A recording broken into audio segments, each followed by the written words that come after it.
Hello everyone, welcome to my new blog. তো কেমন আছে সবাই? চলে আসলাম হচ্ছে আজকের কি করলাম, কি আকাম কুকাম ঘটালাম সেই ভিডিও নিয়ে।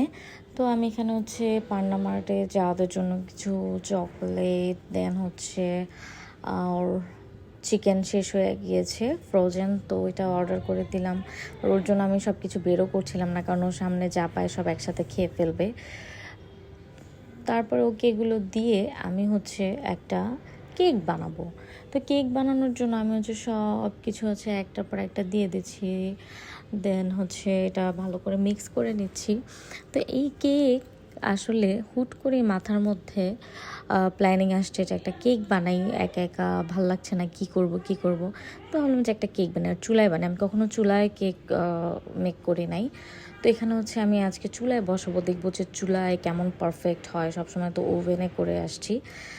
তো আমি আসলে শখবশতই কেকটা বসানো, তো তারপরে যা হয়েছে দেখি যে আমি কেকে বেকিং পাউডার না দিয়ে কর্নফ্লাওয়ার দিয়ে দিছি। আমি কর্নফ্লাওয়ার প্যাকেটটা বেকিং পাউডার, আমি নাম না পড়েই হচ্ছে বেকিং পাউডারের জায়গায় কর্নফ্লাওয়ার দিয়ে কেক বানায় ফেলছি। তো বুঝতেই পারতেছেন আমার কেকটা কত ইয়াম্মি হয়েছে। তো যাই হোক, কেকের পর্ব শেষ। তারপরে চলে আসছে, আম্মু কতগুলো সাপ নিয়ে আসছে। এই মাছগুলো দেখলে আমার কাছে কেমন জানি সাপের মতো লাগে, মানে এত বড় বড়, ভয়ঙ্কর লাগে দেখলে, বাট খেতে মজা। তো তারপরে হচ্ছে একটা পিৎজা অর্ডার করে দিলাম ফুড পান্ডায় যাওয়াদের জন্য। তো যাওয়াদের নাম বলতেছে, যাওয়াদের জন্য একটা পিৎজা অর্ডার করে দিতে। এখানে যাওয়াদের পছন্দের পিৎজাটা অর্ডার করে দিয়েছি, আর যাওয়াদের ইদানিং হচ্ছে পিৎজা খুব পছন্দ। তো পিৎজা হচ্ছে খাওয়ার পরে, এটা হচ্ছে পরের দিনের ভিডিওটা। তো আমি ভাবলাম যে একটু লেবু পানি খাই। ঘুম থেকে উঠে জাস্ট একটা ডিম সিদ্ধ খেয়ে নিয়েছিলাম। তো লেবু পানি খাবো। এখানে হচ্ছে আমি ঠান্ডা পানি নিয়েছি, যেহেতু 2 দিন ধরে একটু ভালোই গরম পড়েছে। সো ঠান্ডা পানির মধ্যে হচ্ছে আমি লেবুগুলো চিপে নিব।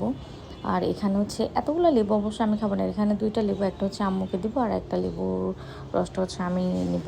তো আমারটার মধ্যে আসলে কোনো লবণ, কোনো চিনি কিছুই মিক্স করব না।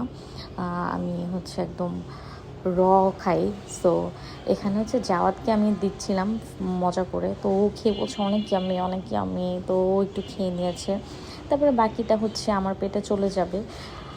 তো যখন আমার মনে হয় যে আমার একটু ওয়েট লস করা দরকার, সো তখন হচ্ছে আমি একটু এইসব ওটাকে স্যাটিসফাই করি, দ্যাটস ইট, এর চেয়ে বেশি কিছু না। তো আমি হচ্ছে খাওয়ার পরে হচ্ছে লং টাইম পরে গিয়ে একটু ভাত খাবো। ভাত কিন্তু আমি খুবই অল্প নিয়েছি। আর আজকে হচ্ছে তোমাদের দেখি ছোটো মাছ রান্না হয়েছে। তো ছোটো মাছটা এভাবে চচ্চড়ি করলে আমার খুবই ভালো লাগে। তো এটা দিয়ে একটু ভাত খেয়ে নিয়েছি। তো আজকের মতো এখানে এ পর্যন্ত, সব ভালো থাকে।